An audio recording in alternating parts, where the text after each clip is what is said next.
Alors, bonjour. Aujourd'hui, nous allons calculer l'intégrale de tangente exposant 7 de ins de ins.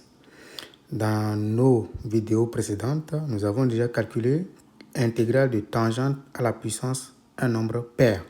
Maintenant, nous voulons vous montrer, d'accord, que si l'exposant est pair ou impair, vous pouvez toujours calculer l'intégrale de tangente exposant, d'accord, quelque chose, d'accord, de ins de ins.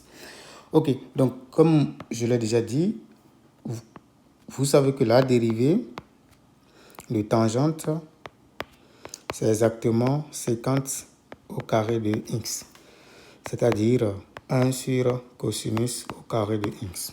D'accord? Vous savez également qu'il y a une belle relation entre sécante carré, d'accord, et tangente. Ça veut dire quoi? 1 plus tangente au carré de x, c'est exactement égal à sécante au carré de x. À partir de ces deux remarques-là, vous pouvez calculer très facilement, d'accord, cette intégrale. Donc, on va le voir sans plus tarder. Donc, pour calculer l'intégrale de tangente exposant 7 de x dx, on va simplement dispatcher, c'est-à-dire que on va essayer d'écrire, d'accord, de décomposer tangente exposant 7 de x en fonction de tangente carré. Ça veut dire quoi concrètement? Ça veut dire que ceci donne tangente au carré de x. Mais puisqu'on en a jusqu'à 7, d'accord, on vient de prendre seulement 2, il va rester 5. Donc ça va être tangente exposant 5 de x dx. Mais qu'est-ce que je vais faire maintenant? Je vais toucher ceci, d'accord, en utilisant exactement cette relation-là. Cette relation nous dit quoi? Que tangente au carré, d'accord, c'est égal à sécante carré de x moins 1. D'accord, de tangente exposant 5 de x dx. Donc, je fais quoi par la suite? Je développe, ça fait intégrale de sécante au carré de x fois tangente exposant 5 de x moins maintenant tangente exposant 5 de x dx. D'accord? Ce qu'on vient de faire, on va répéter ça ici. Si on répète ça, qu'est-ce qu'on obtient? On obtient intégrale de sécante au carré de x tangente exposant 5 de x dx moins intégrale de tangente à la 5 de x dx. Donc, ceci nous donne quoi? Intégrale de sécante au carré de x fois tangente exposant 5 de x dx moins intégrale. Donc, ici, maintenant, je l'applique. Ça me donne quoi? Tangente au carré multiplié par tangente exposant 3 de x dx. D'accord? Et donc, on obtient quoi? Ça fait intégrale de sécante au carré x tangente exposant 5 de x dx. C'est parce que ceci, c'est déjà réglé. On sait calculer ça. On va montrer ça tout à l'heure. Moins intégrale. On applique encore la formule de tout à l'heure qui donne sécante au carré de x moins 1 fois tangente exposant 3 de x dx. Ce qui nous donne intégrale de sécante au carré de x tangente exposant 5 de x dx moins intégrale, dont on développe maintenant. Ça fait sécante au carré de x fois tangente exposant 3 de x, d'accord, moins tangente, d'accord, exposant 3 de x dx. On a juste développé, d'accord.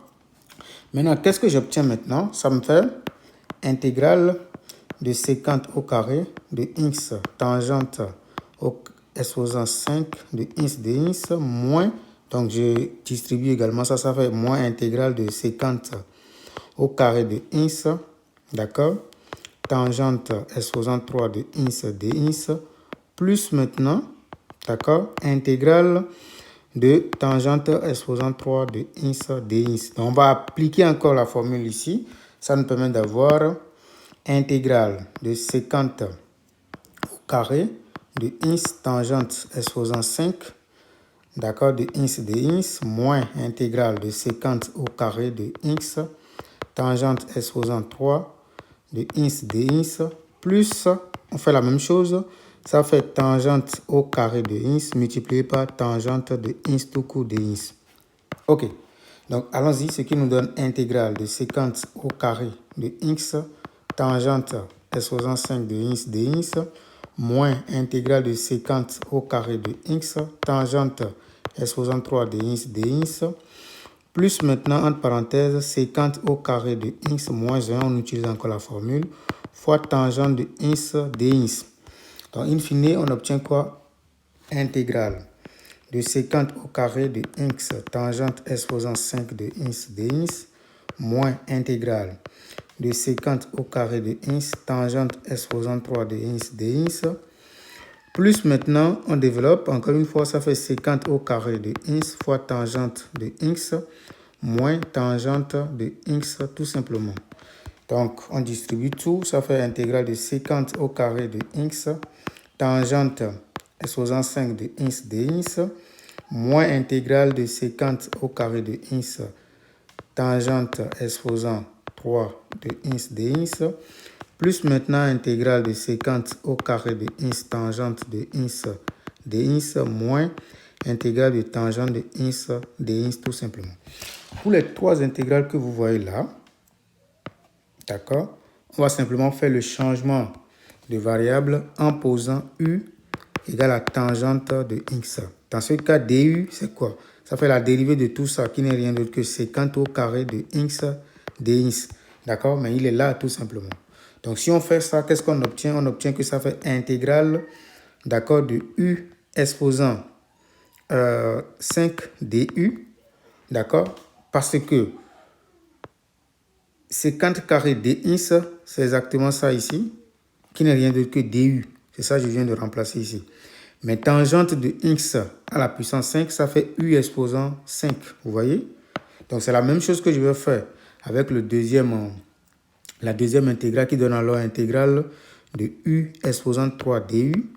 La troisième intégrale, ça fait plus intégrale, d'accord, de u du tout simplement. Mais la dernière intégrale, je vais copier simplement. Ça fait moins intégrale de tangente de x, c'est quoi?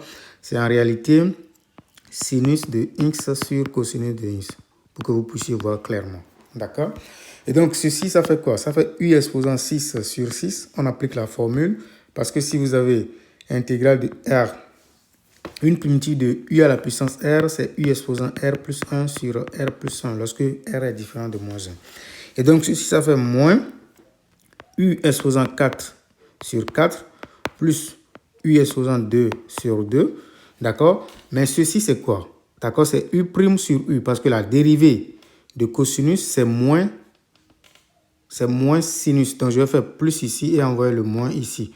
Donc, j'obtiens ici dérivée u' sur u, ce qui nous donne alors plus le logarithme népérien de la valeur absolue du cosinus de x, plus une constante.